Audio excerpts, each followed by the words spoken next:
ایک صحابی نے عرض کی حضور نماز میں دل نہیں لگتا، میرا قرآن پاک میں دل نہیں لگتا، درود و سلام میں دل نہیں لگتا۔ آمینہ کے معصوم لال نے کیا جواب دیا؟ حضور نے فرمایا جا اپنی نظر جا کے پاک کر لے، اللہ کے نبی کا وعدہ ہے تیرا سجدے میں دل لگنے لگ جائے گا۔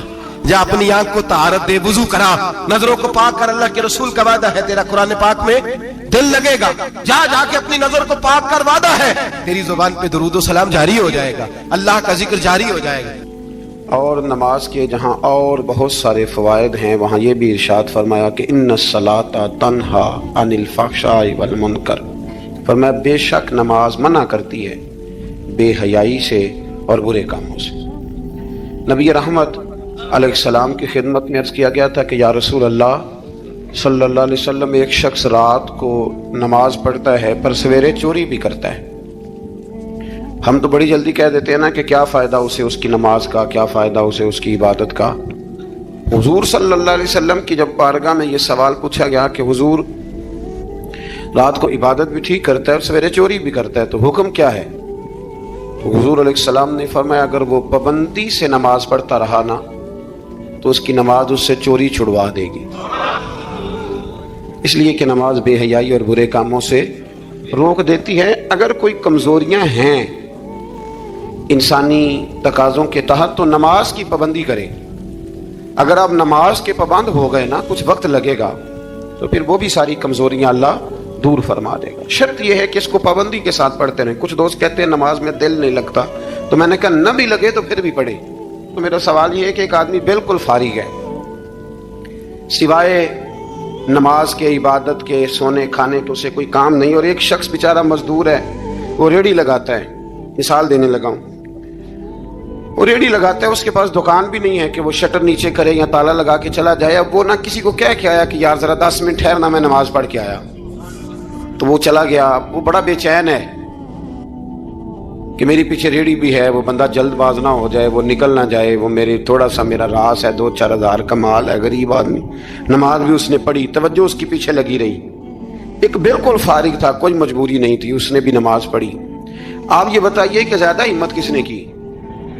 اس کا تو دل ہی نہیں لگا نماز میں، ریڑھی کی فکر تھی، لیکن ہمت زیادہ اس نے کی، اس لیے کہ اس کی مجبوری ہے، اس کے لیے آزمائش پیچھے کھڑی ہے، تیار ہے۔ دوائی کھانے میں دل لگتا ہے؟ کیوں کہتے ہو دل ہی نہیں لگ رہا آپ کا؟ خدا نہ خواستہ خاکم بدن، اللہ ہم سب کو معاف فرمائے، اگر بچے کا آپریشن کرانا پڑ جائے تو دل کرتا ہے؟ کیوں کراتے ہو؟ اس کے لیے ضروری ہے۔ تو بھائی یہ فلسفہ ہی غلط ہے کہ میرا دل نہیں لگتا تھا تو میں نے چھوڑ دی۔ دل تو کئی دفعہ انسان کا دکان پہ بھی نہیں لگتا، بیچ دو گے؟ نہیں دل کرتا کام پہ جانے کو تو ریزائن کر دو گے؟ تو یہ تو بالکل سرے سے بات ہی بڑی عجیب ہے۔ ہاں دل لگنا چاہیے، نماز سے دلچسپی ہونی، لیکن نہ بھی لگے تو ہم کو دل کے لیے نماز نہیں پڑھ رہے، رب کے لیے نماز پڑھ رہے ہیں۔ ہاں یہ بات سمجھ لیں، نماز دل کے لیے نہیں، نماز وہ دیکھیں نا، ایک صاحب کہتے ہیں جی میں 5 نمازیں پڑھتا ہوں تو روزی میں برکت پھر نہیں ہوتی، تو میں کہتا ہوں وہ عبادت کرتے ہو کہ تجارت کرتے ہو؟ پیسے کمانے گئے تھے؟ پیسے کمانے گئے تھے کہ نماز پڑھنے گئے؟ تو نماز آپ کو بے حیائی اور برے کام سے روک دے گی، پر شرط یہ ہے کہ نماز کی پابندی کرے اور بر وقت پڑھیں اور تھوڑی صحیح کر کے پڑھیں۔ مطلب نماز پڑھی جاتی ہے، اہتمام نہیں ہوتا، یعنی لوگ بھاگ کے وضو کرتے ہیں، فٹافٹ آتے ہیں، بھئی آج ہو گیا ہے۔ بڑی جو بندہ گاڑی بھگا کے لاہور پہنچنا چاہے تو وہ 15 منٹ جلدی پہنچ سکتا ہے، 1 گھنٹہ پہلے پہنچ سکتا ممکن نہیں میرے عزیز، وہ ہو نہیں سکتا۔ جلدی نماز پڑھنے سے آپ کیا کر لیں گے؟ صحیح کر کے پڑھیں، سونی کر کے پڑھیں، تسلی کے ساتھ پڑھیں، ٹھنڈے دل کے ساتھ پڑھیں، مطلب نماز پڑھیں تو پھر مزہ آئے۔ امام اعظم کا ایک پڑوسی ہے تو وہ کہتا ہے کہ امام صاحب نا گرمیوں کے دنوں میں نا چھت پہ چڑھتے تھے، کیونکہ میرے گھر میں عورتیں نہیں تھیں، مرد ہی تھے زیادہ، اور میرا ایک بچہ تھا چھوٹا۔ کہتے ہیں کہ وہ چھت پہ نماز پڑھا کرتے تھے تو اتنی دیر تک کھڑے رہتے کہ لگتا کوئی ستون کھڑا ہے، رات کو ستون محسوس ہوتا، اتنی دیر تک وہ تلاوت کرتے، اللہ کی بارگاہ میں کھڑے رہتے۔ تو فرماتے جب ان کا انتقال ہوا تو میرا بیٹا کہنے لگا کہ ابا جی پڑوسیوں کی چھت پہ جو کھمبا تھا، جو ستون تھا، وہ کہاں گیا؟ تو کہتا میں رو پڑا۔ میں نے کہا بیٹا وہ ستون اور کھمبا نہیں تھا، وہ تو ابو حنیفہ تھا جو اپنے رب کے حضور کھڑا رہا کرتا تھا۔ تو دلچسپی پیدا کریں، اللہ تعالیٰ ہمیں رمضان کے بعد بھی پابندی صلاۃ کی توفیق عطا فرمائے۔ اذان پڑھی جاتی ہے مسجدوں میں 5 وقت الحمدللہ۔ جب جماعت فرض ہوئی تو نبی پاک نے فرمایا لوگوں کو بلانے کیسے ہیں بھائی نماز کے لیے؟ ایک صحابی نے مشورہ دیا یا رسول اللہ خشک گھاس آپ یہ ابھی فصل آئے گی مونجی کی تو اس کے ساتھ وہ جو کیا پرالی کہتے ہیں اپنی زبان میں، وہ جب خشک ہو جاتی ہے نا اس کو آگ لگائیں تو آگ کا لاوا ذرا اونچا جاتا ہے، اونچا۔ صحابہ نے کہا یا رسول اللہ خشک آگ کو آگ لگائیں کہ چھت پہ رکھ کے تھوڑی دیر کے لیے، اور یوں کر کے جب اٹھے گی نا تو سارے مدینے میں خبر ہو جائے گی کہ نماز کا وقت ہو گیا ہے۔ حضور نے فرمایا ٹھیک ہے۔ ایک صحابی کہنے لگے یا رسول اللہ صلی اللہ علیہ وسلم اونچا دف رکھ کے زور سے ایک دو دفعہ بجائیں گے، لوگوں کو پتا مختلف باتیں۔ اللہ کے رسول نے فرمایا جاؤ سو جاؤ، سویرے آؤ گے پھر مشورہ کریں گے کیا کرنا ہے۔ اور مالک بھی دیکھے کتنا کریم ہے، جو جماعت کا حکم بھیج سکتا ہے وہ اذان کا نہیں بھیج سکتا، لیکن وہ کہتا ہے لوگ کہیں میرے مصطفیٰ کا دروازہ چھوڑ نہ جائے۔ فرماتا ہے جاؤ میں نے نماز فرض کر دی ہے، طریقہ بھی میرا نبی بتائے گا اور اذان کے سلیقے بھی میرے مصطفیٰ ہی سکھائے گا۔ سویرے سے صحابہ اٹھ کے آئے تو حضرت عمر فاروق آئے کہنے لگے حضور میں نے خواب دیکھی ہے۔ حضور نے فرمایا تم نے بھی دیکھی ہے اور بھی کئیوں نے دیکھی ہے۔ یا رسول اللہ کیا؟ فرمایا چلو سناؤ۔ ایک صحابی اٹھے کہنے لگے حضور میں نے خواب دیکھی ہے کہ میں ایک بندہ کانوں میں انگلیاں لے کے کھڑا ہے اور کعبے کی طرف منہ کر کے کہہ رہا ہے اللہ اکبر اللہ اکبر اشہد ان لا الہ الا اللہ اشہد ان محمد رسول اللہ حی علی الصلاۃ حی علی وہ یہ کلمات پکار رہا ہے۔ حضور نے فرمایا چل تو بھی سنا۔ کہنے لگا حضور سنانا کیا ہے؟ یہ جو اس نے دیکھا ہے وہی میں نے دیکھا ہے۔ تیسرے سے کہا تو بھی سنا۔ کہا حضور جو اس نے دیکھا ہے وہی میں نے دیکھا ہے۔ چوتھے سے کہا حضور میں نے بھی یہی دیکھا ہے۔ فرمایا تم نے دیکھا نہیں، یہ میرے رب نے تمہیں دکھایا ہے، یہ اللہ نے تمہیں دکھایا ہے۔ فرمایا اب نہ آگ جلے گی نہ یہاں کچھ اور ہوگا، بلکہ میرا بلال چبارے پہ چڑھا کرے گا، مینارے پہ کھڑا ہوا کرے گا، اللہ کا نام بھی پکارے گا اور میرے ترانے بھی پڑھا کرے گا۔ اب اذان ہوگی اور قیامت تک اذان جاری۔ تو اذان کس سے ثابت ہوئی؟ صحابہ کی خواب سے۔ کہاں سے آئی؟ صحابہ کی۔ تو دین میں اگر خواب کوئی اہمیت ہی نہیں رکھتا، اتنا بڑا کام خواب کے ذریعے ہو گیا، تو میرے بھائی خواب کی حیثیت ہے، خواب کو سمجھیں۔ میرے نبی پاک غلاموں کی خواب میں آتے ہیں حضور جلوے۔ اور ایک بات سن لیں، نبی پاک صلی اللہ علیہ وسلم نے فرمایا جس نے خواب میں مجھے دیکھا اس نے مجھے ہی دیکھا ہے۔ شیطان خواب میں بھی آ کے میری صورت نہیں بنا سکتا، جس نے مجھے دیکھا اس نے مجھے۔ اور نبی پاک فرماتے ہیں جس نے مجھے خواب میں دیکھا بڑی جلدی ظاہری طور پہ بھی دیکھے گا۔ ظاہری میرے اعلیٰ حضرت سے کسی نے پوچھ لیا، کہا حضور ظاہری طور پہ کیسے دیکھے گا؟ آپ نے فرمایا پوچھ لو علماء سے۔ کہا حضور آپ بتائیں۔ آپ فرمانے لگے مجھے تو یوں لگتا ہے جس نے خواب میں مصطفیٰ کو دیکھا جب مرنے کا وقت آئے گا تو سامنے رسول اللہ کا چہرہ آ جائے۔ جب انسان کو تھوڑا سا ترجمہ آتا ہو نا، اس کی تھوڑی توجہ ہو، اسے نماز پڑھنے کا بھی بڑا ہی مزہ آتا ہے۔ نبی کریم علیہ السلام فرماتے ہیں، رب فرماتا ہے یہ سورہ فاتحہ میرے اور میرے بندے کے درمیان آدھی آدھی ہے، آدھی میری ہے آدھی میرے بندے کی ہے۔ جب وہ کہتا ہے نا مالک یوم الدین تو یہاں تک وہ میری تعریف کرتا ہے، ایاک نعبد و ایاک نستعین تک پہنچتا ہے تو اب میرا اور اس کا آدھا آدھا کام شروع ہو جاتا ہے۔ پھر آگے میرا بندہ جب مجھ سے دعا مانگتا ہے تو یہ اس کے الفاظ ہیں جو میں اپنے فضل سے قبول فرمایا کرتا ہوں۔ تو ارشاد فرمایا تمام تعریفیں اللہ کے لیے جو تمام جہانوں کا پالنے والا ہے، الرحمن الرحیم، بڑا ہی مہربان ہے نہایت۔ یہ رحمان مبالغے کا صیغہ ہے، یعنی اتنا رحم کرنے والا کہ جتنا کوئی اور رحم نہ کر سکے، اس لیے اللہ ہی رحمان ہو سکتا ہے، بندہ کوئی رحمان نہیں ہو سکتا۔ بندے کو رحیم کہا جا سکتا ہے، نبی پاک رحیم ہے لیکن رحمان نہیں ہے، اس لیے کسی بھی انسان کا نام رحمان نہیں ہو سکتا۔ کسی دکان پر بعض اوقات لوگ نام رکھ لیتے ہیں رحمان بک ڈپو، تو یہ درست نہیں ہے۔ بندے کا نام رحمان نہیں ہو سکتا، عبد الرحمان، اس لیے کہ یہ لفظ رحمان خدا کے علاوہ کسی اور کے لیے بولنا درست نہیں ہے۔ پھر ارشاد فرمایا مالک یوم الدین، اللہ مالک ہے قیامت کے دن کا۔ تو یا اللہ آج کے دن کا مالک بھی تو ہی ہے، آج جو یکم رمضان مبارک ہے تو اس دن کا مالک بھی اللہ ہی ہے۔ تو یہ جو خاص کر کہا مالک یوم الدین، اس کا معنی یہ ہے کہ یہاں کچھ لوگ عارضی طور بھی تو بعض چیزوں کے مالک ہیں نا، یہ زمین میری ہے، یہ گھڑی میری ہے، یہ گھر میرا ہے، یہ بچے میرے ہیں، عارضی طور پر بھی تو لوگ مالک ہیں، لیکن قیامت کے دن عارضی طور پر بھی کوئی مالک نہیں ہوگا۔ قیامت میں ساری بادشاہی فقط میرے اللہ کی ہوگی۔ بلکہ رب کریم فرمائے گا کہاں ہیں وہ لوگ جو دنیا میں بادشاہ بنا کرتے تھے؟ کدھر؟ بڑے بڑے کج کلا جو کہتے تھے کہ ہم اٹھتے ہیں تو لوگ اٹھتے ہیں، بیٹھتے ہیں تو دنیا بیٹھ جاتی، وہ کہاں ہیں؟ جب کوئی نہیں بولے گا تو رب فرمائے گا للہ الواحد القہار، آج ایک رب واحد اور قہار کی حکمرانی ہے۔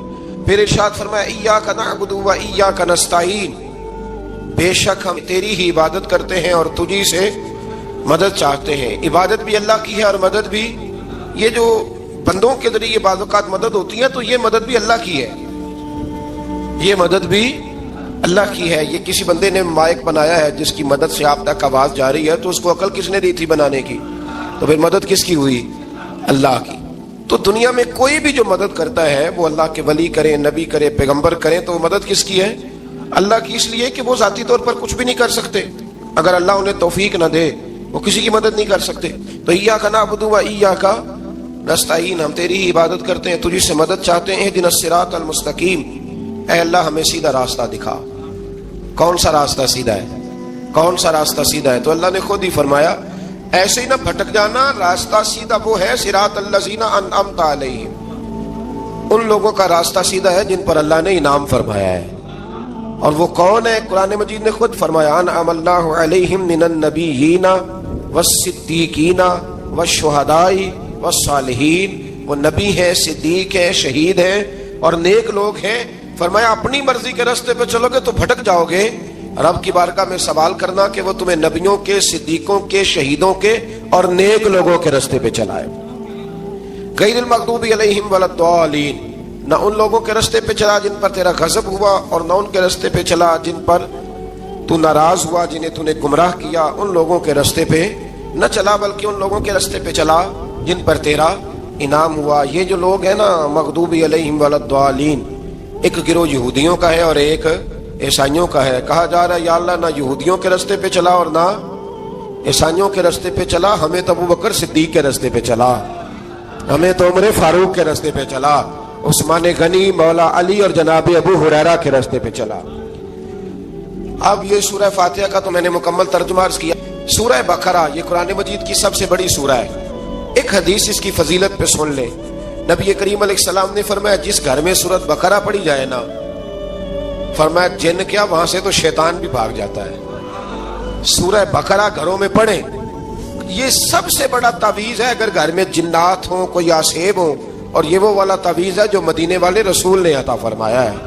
یہ سب سے بڑی سورہ ہے۔ مفسرین فرماتے ہیں اگر کوئی استدلال کی قوت رکھتا ہو تو ایک 100 چیز کا اللہ نے حکم دیا ہے، بلکہ امام اعظم فرماتے ہیں 100 تھوڑی ہے، میری نظر سے پڑھو تو 1000 چیزوں کا حکم دیا ہے، 1000 سے منع کیا ہے، اور 1000 قسم کی نصیحتیں اللہ کریم نے سورہ بقرہ کے اندر فرمائی ہیں۔ اس سورہ مبارکہ کا جو پہلا رکوع ہے نا، اس میں جو سب سے پہلی آیت ہے وہ ہے الف لام میم، ان کو کہتے ہیں حروف مقطعات۔ پہلا لفظ ہی جب کوئی قرآن مجید کا پڑھتا ہے نا، بہت بڑا عالم فاضل، بہت بڑا محدث، تو اسے یہ کہنا پڑتا ہے کہ میں نہیں جانتا، اللہ جانتا ہے یا اللہ کا رسول جانتا ہے۔ الف لام میم کا معنی ہم نہیں جانتے، اللہ جانے یا اللہ کا رسول جانے، یا جس کو وہ دونوں بتا دیں وہ جانتا ہے، ورنہ یہ اللہ اور اس کے رسول کا راز ہے۔ یہ آگے ارشاد فرمایا ذالک الکتاب لا ریب فیہ، یہ وہ عظیم کتاب ہے جس میں شک کی کوئی گنجائش نہیں ہے۔ ھدی للمتقین، یہ ہدایت ہے پرہیزگاروں کے لیے۔ سوال یہ ہوتا تھا کہ یا اللہ جو متقی پرہیزگار ہیں وہ تو پہلے ہی ہدایت پہ ہیں، تو قرآن بھی اگر انہیں ہدایت دے گا تو پھر جو گنہگار ہیں ان کی ہدایت کہاں ہے؟ تو اس آیہ مقدسہ کا معنی مفسرین نے یہ بیان فرمایا ہے کہ مطلب اس کا یہ ہے کہ قرآن ہدایت دیتا سب کو ہے، لیکن اس سے ہدایت حاصل متقی لوگ کرتے ہیں۔ بارش برستی ہے نا سب جگہوں پہ، لیکن اگر کسی نے فرش کرایا ہو، ٹائلیں لگوائی ہو، تو وہاں پھل پھول اگ سکتے ہیں، سبزہ اگ سکتا ہے، اس کے لیے زمین کا زرخیز ہونا شرط ہے۔ قرآن مجید سب کو ہدایت دیتا ہے، لیکن قرآن مجید سے ہدایت لیتے وہ ہیں جنہیں اللہ نے تقوی والا دل عطا فرمایا، ڈرنے والا دل دیا۔ آگے جو آیات ہیں نا 5، ان میں اللہ تبارک و تعالی نے متقی لوگوں کی فضیلت بیان کی ہے، نشانیاں بیان کی ہیں کہ وہ کون ہوتے ہیں۔ ان میں پہلا ارشاد فرمایا کہ متقی وہ ہوتا ہے جو غیب پہ ایمان لے آتا ہے، اس چکر میں نہیں پڑتا کہ آنکھوں سے دیکھوں گا تو مانوں گا۔ اور دوسرا فرمایا متقی وہ ہوتا ہے جو نماز قائم کرتا ہے اور اللہ کے دیے ہوئے رزق سے اللہ کے راستے میں خرچ کرتا ہے۔ اور تیسرا فرمایا متقی وہ ہوتے ہیں کیا محبوب جو قرآن ہم نے آپ پہ نازل کیا اس پر بھی ایمان لاتے ہیں، اور جو آپ سے پہلے نازل کیا گیا اس پر بھی ایمان لاتے ہیں، یعنی تورات کو، زبور کو، انجیل کو، اس کو بھی وہ مانتے ہیں۔ اور پھر اللہ کریم نے فرمایا اولئک علی ھدی من ربہم واولئک ھم المفلحون، یہ جو لوگ ہیں نا غیب پر ایمان لانے والے، نماز پڑھنے والے، زکوٰۃ دینے والے، پچھلی کتابوں کو بھی ماننے والے، نبیوں کو بھی ماننے والے اور رسول پاک پر ایمان لانے والے، فرمایا یہ وہ لوگ ہیں جو اللہ کی طرف سے ہدایت پر ہیں، اور یہ وہ لوگ ہیں جو دنیا میں بھی کامیاب ہو جائیں گے اور آخرت میں بھی کامیاب ہو جائیں گے۔ پھر آگے نا اللہ تبارک و تعالیٰ نے کفار کا ذکر فرمایا ہے 3 آیات کے اندر۔ مومن کے بعد دوسرا درجہ کس کا ہے ذکر میں؟ کافر کا۔ پہلے بات ہوئی 5 آیات میں مومنوں کی، اب 3 آیات میں ذکر کیا گیا پکے کافروں کا۔ مومن وہ ہوتا ہے زبان سے بھی اللہ اور اس کے رسول کو مانے، ان کی لائی ہوئی چیزوں کو مانے اور دل سے بھی تسلیم کرے، اور کافر وہ ہوتا ہے کہ جو نہ زبان سے مانتا ہے اور نہ ہی دل سے تسلیم کرتا ہے۔ پھر اللہ تبارک و تعالیٰ نے 13 آیات کے اندر 3 آیتوں میں کافروں کا ذکر کیا اور 13 آیات کے اندر پھر منافقین کا ذکر فرمایا ہے۔ منافق اس کو کہتے ہیں، منافق اس کو کہتے ہیں جو زبان سے تو دعوے اونچے اونچے کرتا ہے ایمان کے، لیکن اس کے دل میں ایمان موجود نہیں ہوتا۔ آپ حیران ہوں گے، یہیں پہ بات کو ذرا غور سے سمجھیں کہ مومنوں کا ذکر 5 آیات میں اور کفار کا 3 آیات میں، پکے کفار کا، اور منافقین کے لیے اللہ نے اگلے ہی رکوع میں 13 آیات بیان فرمائی۔ 13 یہ خطرناک گروہ ہے منافقین کا، یہ خوفناک لوگ ہیں، یہ وہ چھپی ہوئی بیماری ہے کہ جس کو پکڑنا تھوڑا مشکل ہے۔ کچھ بیماریوں کو ڈاکٹر کہتے ہیں نا یہ خاموش قاتل ہے، قتل کر دیتی ہے پر پتہ نہیں لگنے دیتی۔ اسی طرح منافقین کا ٹولہ ہے۔ قرآن مجید کہتا ہے ان منافقین کے بارے میں وَمِنَ النَّاسِ مَن يَقُولُ آمَنَّا بِاللَّهِ وَبِالْيَوْمِ الْآخِرِ وَمَا هُمْ بِمُؤْمِنِينَ۔ اے محبوب، کچھ لوگ کہتے ہیں ہم اللہ اور آخرت پر ایمان لائے، لیکن وہ ایمان لانے والے نہیں ہیں۔ تو جب رب کہتا ہے نہیں ہے، آج کسی کو کہہ دیا جائے نا کہ وہ بندہ جھوٹا کلمہ پڑھتا ہے، اس کی باتیں نہیں بتاتی، تو کہتے ہو آپ ایک کلمہ گو کو برا کہہ رہے ہیں۔ تو یہاں تو اللہ ان کے کلمے کا بھی اعلان فرما رہا ہے اور ان کے نفاق کا بھی اعلان 13 آیات میں، اور رب فرماتا ہے یخادعون اللہ والذین آمنوا وما یخدعون الا انفسهم وما یشعرون۔ فرمایا وہ اللہ کو دھوکہ دینا چاہتے ہیں مومنوں کو، حالانکہ نہیں دھوکہ دیتے مگر اپنی ہی جانوں کو، انہیں شعور ہی نہیں۔ اللہ تبارک و تعالیٰ نے 13 آیات کے اندر، مکہ مکرمہ میں منافق کوئی نہیں تھا جب تک حضور نے ہجرت نہیں کی تھی۔ کیوں؟ اس لیے کہ وہاں جو کلمہ پڑھتا تھا اسے مار کھانی پڑتی تھی۔ تو کسی کو کیا مصیبت پڑی تھی؟ جھوٹا کلمہ پڑھ کے مار کھائے۔ مدینے میں جب اسلامی حکومت قائم ہو گئی نا، تو کچھ لوگوں نے اسلامی حکومت سے فائدہ لینے کے لیے جھوٹے موٹے کلمے پڑھ لیے، اندر کفر رکھتے تھے، اوپر سے اظہار اسلام کرتے تھے۔ تو رب فرماتا ہے کہ ان کا یہ ایمان قابل قبول نہیں ہے۔ تو یا اللہ پھر کس کا ایمان قابل قبول ہے؟ تو اللہ کریم نے فرمایا وَإِذَا قِيلَ لَهُمْ آمِنُوا كَمَا آمَنَ النَّاسُ، جب ان سے کہا جاتا ہے نا اس طرح ایمان لاؤ جس طرح دوسرے لوگ لائے، یعنی ابو بکر صدیق کی طرح ایمان لاؤ، عمر فاروق کی طرح ایمان لاؤ، عثمان غنی کی طرح، مولا علی کی طرح، بلال حبشی کی طرح، تو کیا جواب دیتے ہیں؟ قالوا نؤمن كما آمن السفهاء، کیا اس طرح ایمان لائے جس طرح یہ بیوقوف ایمان لائے؟ الا انهم هم السفهاء، اللہ فرماتا ہے خبردار بے شک وہی بیوقوف ہے، ولکن لا يعلمون، لیکن انہیں اس کا علم نہیں ہے۔ وہ کہا کرتے تھے کہ یہ تو بیوقوف ہے معاذ اللہ۔ ابو بکر صدیق نے سارا ہی مال دے دیا نبی پاک کو، عمر فاروق نے آدھا دے دیا، مولا علی نے سارا کچھ حضور کے نام کر دیا، عثمان جو کماتے محنت کے ساتھ وہ سارا وہاں جا کے پیش کر دیتے، تو بیوقوفی ہے۔ آج بھی کچھ لوگ کہتے ہیں کلمہ پڑھنا چاہیے سیدھا سیدھا، یہ کیا بات ہو گئی؟ کیا بندہ مسیتڑی ہو جائے؟ کاروبار بھی تو کرنا ہے نا، نماز روزہ بھی، تو بیوقوفی ہے۔ اللہ جواب دیتا ہے، فرمایا الا انہم هم السفہاء، خبردار بیوقوف تو تم ہو کہ میرے محبوب کی شریعت کا، دین کا، روحانیت کا سورج چمک رہا اور تم نے فیض ہی کوئی نہیں حاصل کیا۔ تو میرے بھائیوں، صحابہ کا ایمان وہ ایمان ہے، اہل بیت نبوت کا وہ ایمان ہے کہ اللہ کو ایمان بھی وہ والا پسند ہے جو حضور کے غلاموں جیسا ایمان ہو۔ اللہ تبارک و تعالیٰ نے منافقین کا ذکر فرمایا، تو پھر اللہ کریم نے فرمایا یہ تو وہ بیوقوف لوگ ہیں، اس آدمی کی طرح جو آگ جب پوری جلا لیتا ہے نا، روشنی پھیل جاتی ہے تو پھر اللہ اس کا نور لے جاتا ہے۔ انہوں نے بھی چلاکیاں کر کے تھوڑا سا ماحول بنایا تھا، تو اللہ نے ان کے سارے پردے کھول دیے، ان کے پاس کچھ باقی بچا، ان کے پردے کھل گئے۔ رسول کریم علیہ السلام کی بارگاہ میں نا ایک دن ان منافقین نے شرارت کر دی۔ منافقین نے شرارت کیا کی؟ جب حضور صلی اللہ علیہ وسلم نے فرمایا نا پوچھو جو پوچھنا ہے، تو امام راضی کہتے ہیں یہ پیچھے نمازیں پڑھتے تھے، یہ 313 تھے حضور کے پیچھے. اگر مدینے میں رہ کے منافق ہو سکتے ہیں تو باقی ملکوں میں بھی تو ہو ہی سکتے ہیں نا جی. حضور کے پیچھے نمازیں پڑھتے تھے. تو ایک دن کہنے لگے نہیں، یہ کہتے ہیں جو مرضی پوچھو تو ہم پیچھے نمازیں پڑھتے ہیں، ہمارا انہیں پتہ نہیں. جب یہ اعتراض کیا نا حضور کے علم پر، آپ سمجھ لیں کہ حضور کے علم پر اعتراض کرنا طریقہ کس کا ہے؟ طریقہ کس کا ہے حضور کے علم مبارک پر اعتراض کرنا؟ کہنے لگے پیچھے نمازیں پڑھتے ہیں، پتہ ہی نہیں. جب یہ کہا تو اللہ کے رسول نے نا، جمعے والا دن تھا، حضور نے فرمایا میرے علم پر اعتراض کرتے ہو؟ 70 بندے نام لے کر اور ولدیتیں لے کر، بلکہ بہت سارے ایسے تھے جنہیں کنفرم ہو گیا کہ ولدیت اصل میں ہے کیا، انہیں طے ہو گیا. حضور کے بے ادب کے لیے یہ طے کرنا بھی مشکل ہوتا ہے نا. طے ہو گیا کہ ولدیت ہے کیا. 70 بندے نام لے کے حضور نے مسجد نبی سے نکال دیے. فرمایا یا فلاں بن فلاں قم فخرج فإنک منافق، او فلاں کے بیٹے فلاں کھڑا ہو جا، نکل جا، تو منافق ہے. حضور نے 70 بندے نکال دیے. اب 70 بندے اکٹھے گلی میں نکلے تو رش تو پڑ جاتا ہے نا. حضرت عمر فاروق لیٹ ہو گئے، جمعے میں آ رہے تھے. ان کو جاتے ہوئے دیکھا تو عمر فاروق فرمانے لگے جمعہ ہو گیا ہے. بھائی 70 بندے نکل آئے باہر، جمعہ ہو گیا ہے. تو ایک منافق کہنے لگا تھا کہ نہیں حضور نے نکال دیا. تو عبداللہ بن ابی سلول جو ان کا سربراہ تھا نا، وہ کہنے لگا چپ کر.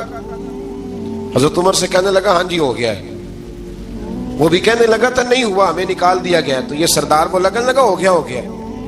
حضرت عمر کہنے لگا چلو جمعہ ہو گیا تو جا کے اندر حضور کی زیارت ہی کر لیتا ہوں، لیٹ تو ہو ہی گیا ہوں.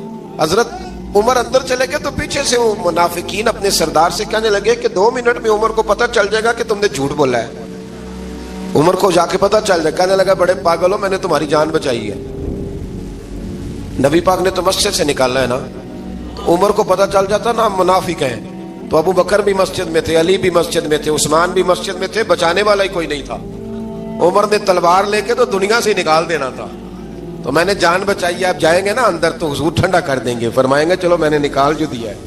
تو یہ وہ منافقین کی جماعت ہے. دوسرے سے تیسرے رکوع میں نا اللہ تعالیٰ نے انسان کو یاد کرایا ہے کہ تو نے عبادت اپنے رب کی کرنی ہے. اور فرمایا رب تمہارا وہ ہے جس نے تمہارے لیے زمین کو فرش بنایا ہے، آسمان کو چھت بنایا ہے، اور آسمان سے پانی برسا کے تو زمین سے پھل اگائے ہیں، رزق لکم، وہ بھی تیرے کھانے کے لیے اگائے ہیں. وہ جو آسمان سے بارش برسا کے زمین سے سبز اور پھل اگائے ہیں تو وہ بھی تیرے لیے. جب سارا کچھ تیرے لیے بنایا تو تو بھی تو عبادت کرنا اپنے رب کی، پھر کسی کو اس کا شریک نہ ٹھہرا. ایک چیلنج بھی کیا قرآن مجید نے اس رکوع کے اندر. کہا کرتے تھے مکے کے لوگ کہ آپ قرآن مجید کی آیتیں نبی کریم علیہ السلام سے کہا کرتے تھے کہ معاذ اللہ آپ خود بناتے ہیں، بنا کے لاتے ہیں. تو اللہ کریم نے فرمایا وَإِن كُنتُمْ فِي رَيْبٍ مِّمَّا نَزَّلْنَا عَلَىٰ عَبْدِنَا فَأْتُوا بِسُورَةٍ مِّن مِّثْلِهِ، اگر تمہیں شک ہو نا اس میں جو ہم نے بندہ خاص پہ نازل کیا ہے تو تم بھی اس جیسی ایک صورت بنا کے لاؤ. پڑھے لکھے تو تم بھی ہو نا، مکے میں تم بھی رہتے ہو، تو ایک صورت بنا کے لاؤ. قرآن مجید ہم سے چھینا گیا ہے سازش کے تحت، اس لیے کہ جس قوم کو قرآن آ جاتا ہے نا پھر کوئی کافر اس کا مقابلہ نہیں کر سکتا. دیکھیں نا اگر کافروں کے پاس جواب ہوتا قرآن پاک کا تو بدر اور احد میں نا کوئی آیت بنا کے لاتے قرآن کے مقابلے کی، تلواریں لے کے نہ آتے. ان کے پاس جواب ہی نہیں تھا. اور قیامت تک کسی کافر کے پاس قرآن مجید کا کوئی جواب، قرآن کا کوئی جواب، قسم اللہ کی جواب کوئی نہیں قرآن کا، اس کا کوئی جواب. کیا بات ہے قرآن پاک کی. وہ ایک دفعہ مسلمہ کذاب بے ایمان کہنے لگا میں نے بنا لیا ہے قرآن پاک کا جواب. معاذ اللہ. جواب کیا بنایا؟ وہ سورت ہے نا القاریۃ ما القاریہ وما ادراک ما القاریہ، کھڑکھڑانے والی کیا ہے، کھڑکھڑانے والی تمہیں کیا پتا کیا ہے کھڑکھڑی، قیامت کا ذکر ہے. کہنے لگا میں نے اس جیسی صورت بنا لیا. تو کیا بنایا؟ الفیل ملفیل وما ادراک ما الفیل. کہنے لگا ہاتھی، تمہیں کیا پتا کیا ہاتھی، تم کیا جانو کیا ہاتھی. تو پاس جو اس کے اپنے بیٹھے تھے نا چیلے، کہنے لگے چپ کر جا، سارے زمانے کو پتا ہاتھی کیا ہوتا ہے. تو پاگل ہے، اس کے 2 کان ہوتے ہیں، ایک سونڈ ہوتی ہے، 4 اس کے پیر ہوتے ہیں. بیوقوف آدمی قرآن کا مقابلہ کرنا ہے تو وہ چج کے ساتھ کر، پاگلوں کی طرح مقابلہ کرے گا، جوتے کھائے گا بھی ہمیں بھی پڑھوائے گا. تو قرآن مجید کا کوئی مقابلہ کر سکا؟ تو اس آیت مبارکہ میں اللہ نے کافروں کو یہ کہا اگر مقابلہ نہیں کر سکتے تو پھر اللہ سے ڈرو ورنہ دوزخ میں ڈالے جاؤ گے، وہ جس کا ایندھن آدمی اور پتھر ہے، اور بنائی بھی کافروں کے لیے گئی ہے. اعدت للکافرین، جہنم کس کے لیے بنائی گئی ہے؟